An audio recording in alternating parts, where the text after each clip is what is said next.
रात के 9 बज रहे हैं। आप देख रहे हैं टाइम्स नाउ नव भारत और आपके साथ मैं हूं ज्योति मिश्रा। नमस्कार, स्वागत आपका। मैं हूं आपके साथ अनंत त्यागी। 20 साल पहले प्रधानमंत्री मोदी के खिलाफ एक बहुत बड़ी साजिश रची गई। गुजरात दंगों में उन्हें बदनाम करने, गुजरात में उनकी सरकार गिराने और नरेंद्र मोदी के खिलाफ दुष्प्रचार करने के लिए लाखों रुपए दिए गए थे। गुजरात दंगों के मामले में एसआईटी ने खुलासा किया कि तीस्ता सीतलवाड़ को अहमद पटेल के जरिए 30 लाख रुपए दिए गए थे। लेकिन बीजेपी ने बड़ा आरोप लगा दिया है कि नरेंद्र मोदी के खिलाफ ये पूरी साजिश कांग्रेस अध्यक्ष सोनिया गांधी की है। और सवाल यह कि गुजरात दंगों में मोदी के खिलाफ दुष्प्रचार करने और उन्हें झूठे केस में फंसाने के लिए क्या तीस्ता सीतलवाड़ को 30 लाख रुपए सोनिया गांधी ने दिलवाए थे?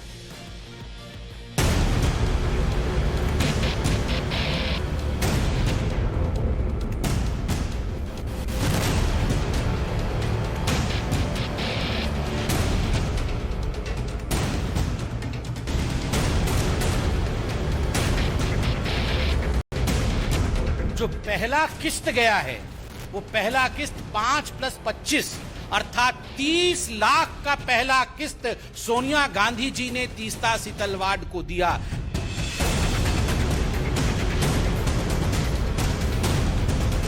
नरेंद्र मोदी जी को अब समझ लेना चाहिए कि काठ की हांडी बार बार नहीं चढ़ती। नरेंद्र मोदी को बदनाम करने में सोनिया ने पैसे लगाए थे। तीस्ता सीतलवाड़ को अहमद पटेल ने 30 लाख क्यों दिए थे?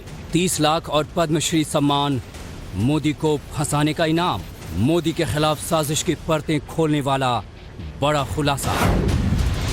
2002 गुजरात दंगों की जांच कर रही एसआईटी ने अहमदाबाद की सेशन कोर्ट में हलफनामा दायर कर तीस्ता सीतलवाड़, पूर्व आईपीएस संजीव भट्ट और पूर्व डीजीपी आरबी श्री कुमार पर तत्कालीन गुजरात सरकार और नरेंद्र मोदी को गलत तरीके से फंसाने का आरोप लगाया है। एसआईटी के हलफनामे में पेज नंबर 3 के पैराग्राफ डी में एसआईटी ने साफ साफ लिखा है, साजिश को अंजाम देते हुए आवेदक का राजनीतिक उद्देश्य किसी भी तरह से गुजरात की चुनी हुई सरकार को गिरा देना या अस्थिर कर देना था। तत्कालीन मुख्यमंत्री समेत गुजरात सरकार के लोगों और अन्य निर्दोष लोगों को गलत तरीके से फंसाने के बदले आवेदक यानी तीस्ता सीतलवाड़ ने गैर कानूनी आर्थिक और दूसरे फायदे और इनाम विपक्षी राजनीतिक दल से हासिल किए। अब तक की जांच में 2 गवाहों के बयानों से साफ है कि आरोपियों ने राजनीतिक उद्देश्य से साजिश रची।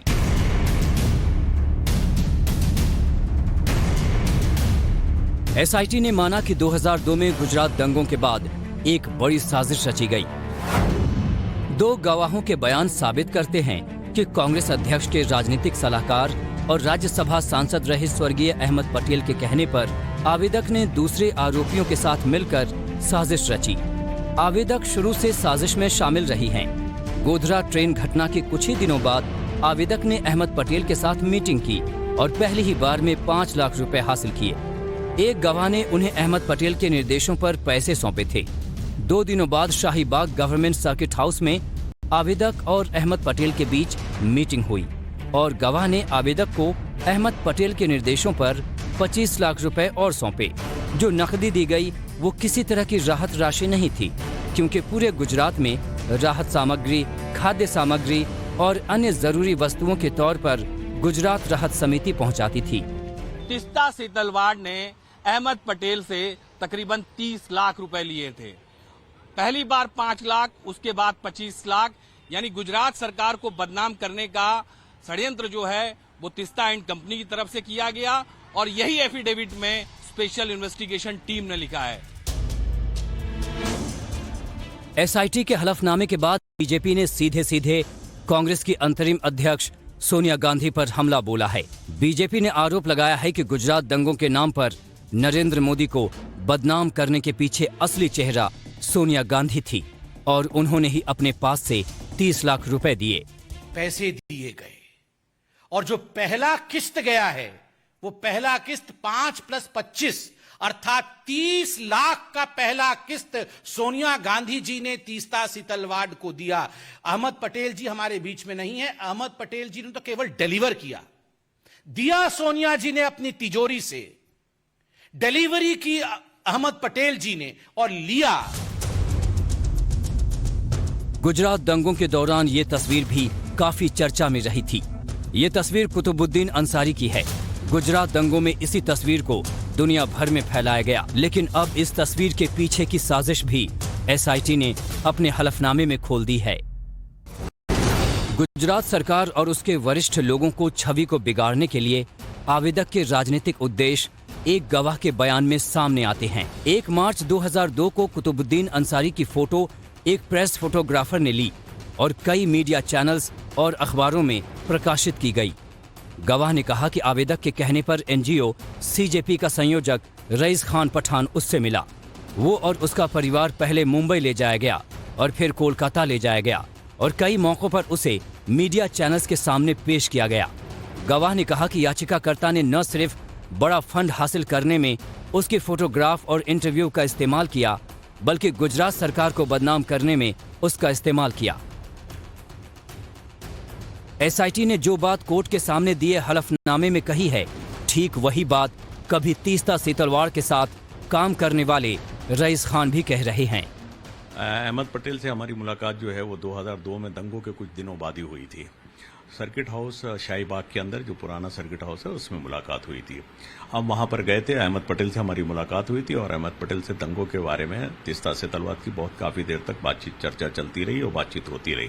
तो गोधरा कांड के जितने भी बड़े बड़े दंगे हुए हैं उनको अगर हम ऊपर लेकर आते हैं और उसके बारे में अगर हम प्रोपेगेंडा बड़ा करते हैं तो इसमें बहुत सारे पैसों की ज़रूरत पड़ेगी।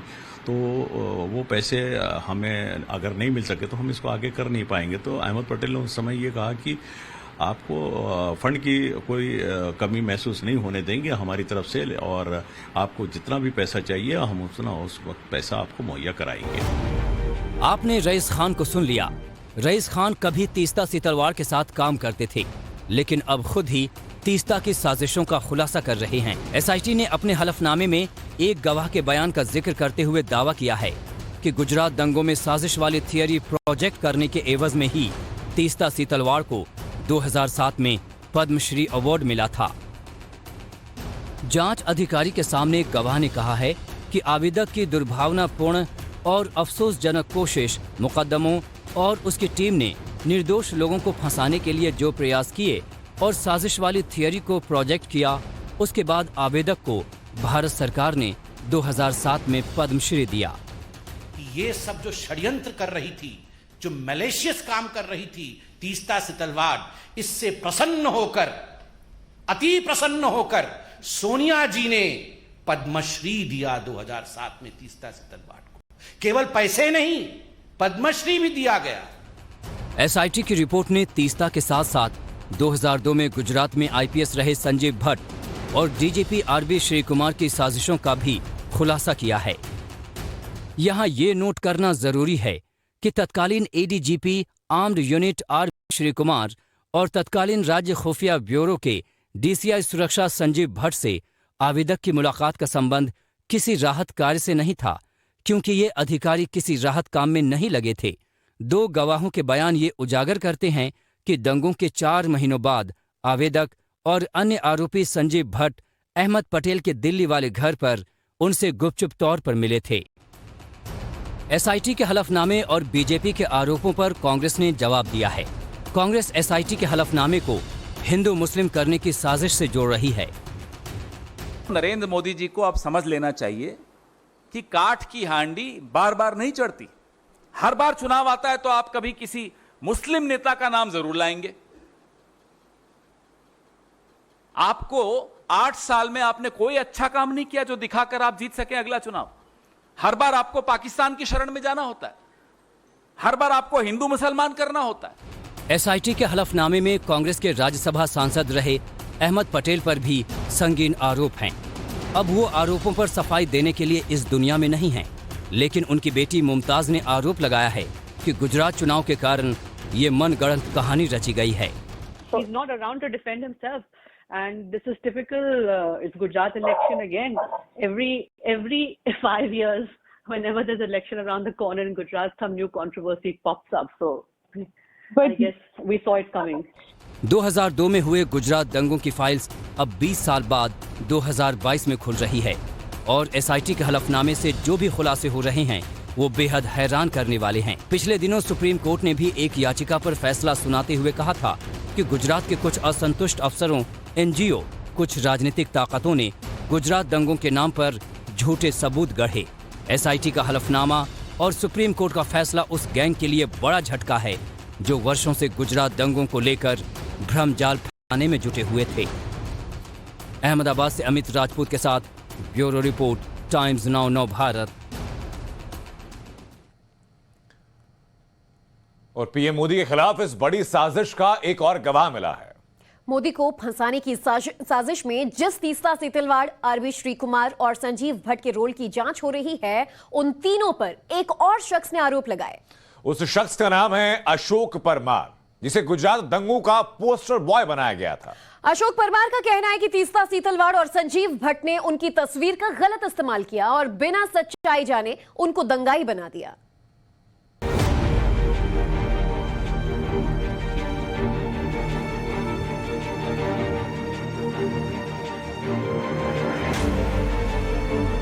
सड़क किनारे जूते और चप्पल बनाकर 2 वक्त की रोटी कमाने में लगे रहे इस शख्स को क्या आप पहचानते हैं? नहीं पहचान पा रहे हैं? आप पूछ रहे होंगे कि जूता चप्पल बनाने वाले शख्स में ऐसा क्या खास है? तो चलिए आपको आज से 20 साल पीछे ले चलते हैं, तब आप इस शख्स को सही तरीके से पहचान पाएंगे।